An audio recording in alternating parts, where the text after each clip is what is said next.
Assalamualaikum warahmatullahi wabarakatuh dan salam sejahtera bersama dengan Cikgu Hafiz dalam pembelajaran secara maya subjek sejarah catatan 4 dan 5 bab nasionalisme. Syarat pembelajaran secara maya. Yang pertama, sila lihat video ini. Yang kedua, sila buka muka surat 5 pada modul sejarah subtopik 2.5 berkaitan dengan nasionalisme. Ketiga, sekiranya ada sebarang persoalan, sila kemukakan dalam grup WhatsApp yang telah disediakan. Dan yang keempat, jangan lupa like page Mastermind MMTC untuk maklumat lanjut. Baiklah, pelajar-pelajar sekalian, hari cikgu ingin tanya apakah maksud nasionalisme? Baiklah, apa pendapat Taufik berkaitan dengan maksud nasionalisme? Bagi saya lah, maksud nasionalisme ni adalah semangat perpaduan menentang pelajar. Oh, bagus. Okey. Izzuddin? Bagi saya pula semangat cintakan kepada negara. Bagus. Pelajar yang cikgu hormati sekalian, maksud nasionalisme adalah semangat cinta akan negara, iaitu gerakan pembebasan untuk saingi tanah air untuk menentang penjajah. Gerakan nasionalisme sehingga Perang Dunia Kedua. Seperti mana yang cikgu maklumkan sebelum ini, pada minggu lepas, British berjaya menjajah tanah Melayu, Sabah dan juga Sarawak walaupun terdapat penentangan yang hebat. Namun, ini tidak mematahkan semangat penduduk tempatan untuk terus menentang penjajahan dan membaiki diri dalam pendidikan dan ekonomi melalui Persatuan Negeri dan Badan Sosial. Baiklah, faktor-faktor pembangkit nasionalisme. Yang pertama, pengenalan sistem politik barat yang dimulai dengan Sir Andrew Clark, iaitu memulakan penjajahan British di tanah Melayu pada tahun 1874 melalui perjanjian Pangkor. Apakah kesan sehingga gerakan nasionalisme sehingga Perang Dunia Kedua ini? Kesannya amat ketara. Para pembesar tempatan dan juga sultan kehilangan kedudukan dan juga kuasa dalam pentadbiran. Baiklah, yang kedua, perkembangan sistem pendidikan.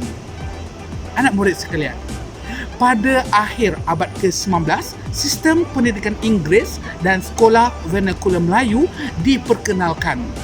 Kesannya, lahir golongan intelektual Melayu yang berjuang untuk kemajuan bangsa. Golongan ini menyedari sumbangan tenaga serta pemikiran mereka untuk menyedarkan orang Melayu. Kita beralih kepada dasar British. Dasar keterbukaan British telah menggalakkan sesiapa sahaja untuk melabur, berdagang, bekerja dan menetap di tanah Melayu. Ini membolehkan ramai orang asing menetap di tanah Melayu dan hal ini telah meningkatkan jumlah imigran dan menimbulkan persaingan terhadap penduduk tempatan.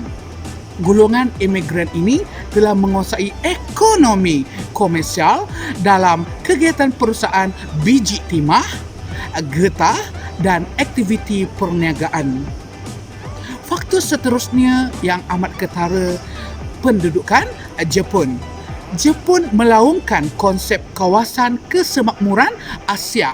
Konsep ini telah menekankan kebebasan negara Asia, menentukan kemajuan sendiri serta meningkatkan persaudaraan dalam kalangan negara tersebut. Walau bagaimanapun, Jepun telah melakukan pendudukan ini secara kejam. Semangat membenci penjajah jelas terbukti apabila orang Melayu menentang secara habis-habisan pengenalan Malayan Union pada tahun 1946. Faktor seterusnya, penguasaan Parti Komunis Malaya (PKM). Parti Komunis Malaya menguasai tanah Melayu secara selama 14 hari sebelum British kembali menguasai semula ke tanah Melayu selepas Jepun menyerah kalah pada tahun 1945. Parti Komunis Malaya telah melakukan kekejaman dengan menyerang balai polis, membunuh atau menangkap sesiapa sahaja yang disyaki menyokong Jepun. Faktor seterusnya, kemunculan mesin cetak. Kemunculan mesin cetak memudahkan penyebaran ilmu pengetahuan dan mendorong penentangan terhadap British.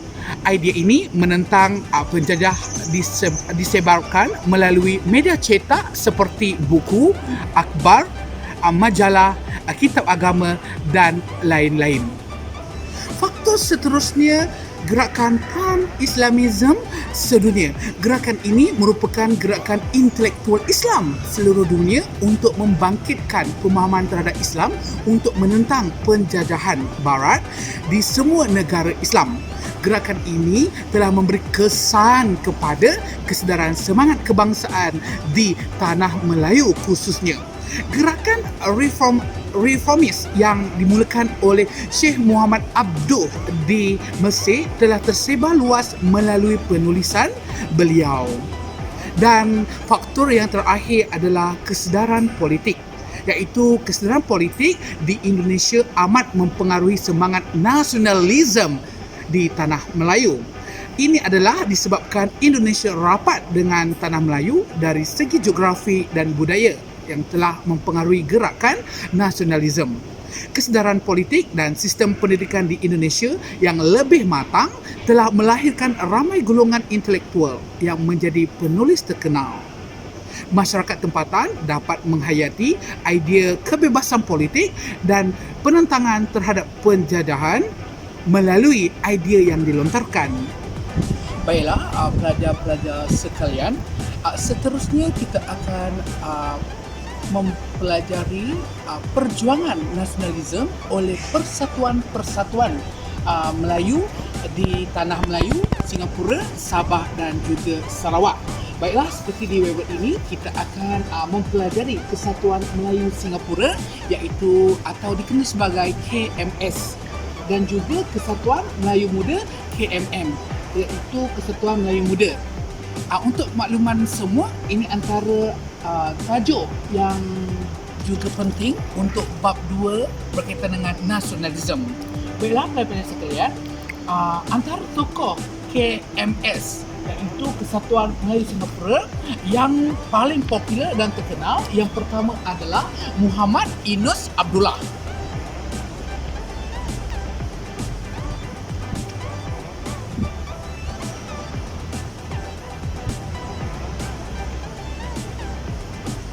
Muhammad Yunus Abdullah. Yang kedua adalah Tengku Kadir Ali.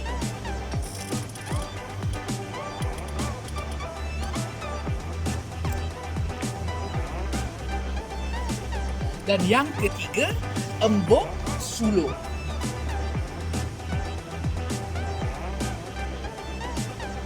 Walau bagaimanapun, tokoh Kesatuan Melayu Muda yang paling terkenal adalah Ibrahim Yaakob.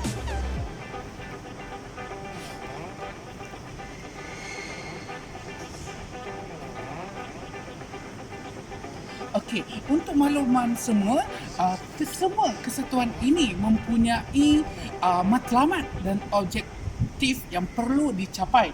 Antara yang perlu mereka capai, yang pertama adalah disebabkan penjajahan yang berlaku di Singapura dan juga di Tanah Melayu. Dan persatuan ini telah mencapai beberapa matlamat dan objektif dengan jayanya. Antaranya adalah KMS, iaitu Kesatuan Melayu Singapura, iaitu melalui Muhammad Yunus menjadi wakil KMS dalam pentadbiran British. Kejayaan yang paling berjaya, beliau berjaya mendapat sebuah kawasan penempatan khas bagi orang Melayu di Singapura. Dan kita dapat lihat melalui perundangan negeri-negeri Selat sebagai wakil orang Melayu, iaitu Muhammad Yunus Abdullah, dan beliau dilantik menjadi ahli majlis. Dan kita dapat lihat juga iaitu melalui Kesatuan Melayu Muda KMM, iaitu Ibrahim Yaakob berjaya mewujudkan perpaduan orang Melayu dan menubuhkan cawangan serta mewujudkan tentera semut. Walau bagaimanapun, untuk mencapai kejayaan dalam Kesatuan Melayu Muda ini, KMM telah meningkatkan tahap pendidikan orang Melayu, menubuhkan madrasah dan berjaya menghalau British dengan kerjasama Jepun dan membeli warta Melayu. Apakah perbezaan perjuangan Kesatuan Melayu Singapura dan juga Kesatuan Melayu Muda? Yang pertama, KMS ini lebih perjuangan corak secara sederhana dan melalui rundingan. Manakala Kesatuan Melayu Muda KMM perjuangan menggunakan kekerasan dan lebih kepada radikal. Yang kedua, Kesatuan Melayu Singapura ini aktif hanya di Singapura, tetapi Kesatuan Melayu Muda ini bergerak di seluruh semenanjung tanah Melayu. Dan yang ketiga, KMS ini keahliannya hanya penduduk Singapura sahaja, tetapi untuk Kesatuan Melayu Muda keahlian terbuka seluruh semenanjung. Baiklah, pelajar-pelajar cikgu sekalian, dapatlah cikgu simpulkan dalam pembelajaran pada minggu lepas dan pada hari ini, iaitu antara faktor kebangkitan semangat nasionalisme ini berlaku di tanah Melayu. Faktor yang lain antaranya juga adalah pengaruh luar, seperti mana yang cikgu telah mengajar dalam tajuk sebelum ini, iaitu berita berkaitan dengan Jepun berjaya mengalahkan China, Jepun berjaya mengalahkan Rusia, mampu meningkatkan semangat nasionalisme di Asia Tenggara, terutamanya tanah Melayu. Tetapi bagaimanakah berita tersebut dapat diketahui oleh penduduk seluruh Asia Tenggara, terutamanya di tanah Melayu? Sudah pasti, iaitu melalui media cetak dan juga telegraf. Media cetak juga mampu memberi semangat nasionalisme kepada penduduk tanah Melayu melalui penulisan dan juga pembacaan penduduk-penduduk yang disebarkan melalui medium novel, majalah dan juga akhbar yang telah dikuasai oleh beberapa persatuan antara